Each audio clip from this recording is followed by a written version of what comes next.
Ils ont formé un duo emblématique de télévision.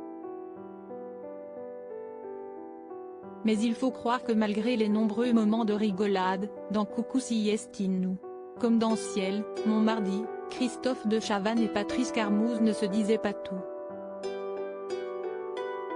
Le binôme s'est retrouvé dans un épisode du podcast Cherche copain et a évoqué quelques souvenirs. Mais aussi certaines choses passées à la trappe à l'époque. Je déteste parler de ces trucs.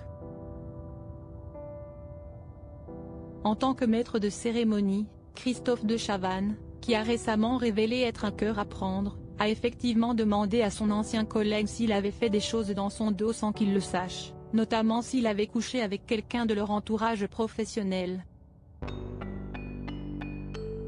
Ouais, c'était une connerie d'ailleurs, a répondu Patrice Carmouze avant de s'esquiver. Je déteste parler de ces trucs.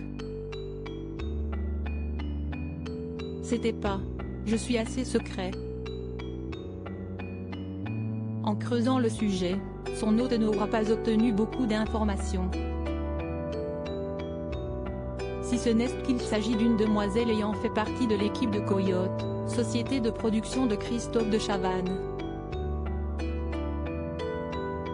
Papa de la ravissante Ninon, Christophe de Chavannes a fondé sa société de production en 1989 avec Fabrice Bonanno.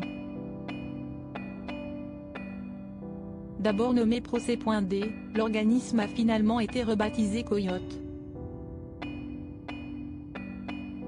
C'est à l'aide de cette structure que l'animateur produit tous ses programmes, notamment Une famille en or mais aussi Bienvenue chez nous ou Combien ça coûte, présenté par Jean-Pierre Pernaut. Quant à Patrice Carmouze, si on le voit moins à la télévision, il n'a pas lâché, pour autant, sa passion pour le petit écran. Que devient Patrice Carmouze? Patrice Carmouze a récemment travaillé sur un documentaire. Il anime également, depuis 2018, une animation intitulée PAF, Patrice Carmouze et une freine de sur TV 78. C'est la télévision des Yvelines qu'on regarde sur Internet, explique-t-il. C'est une émission hebdo, qui est pas mal.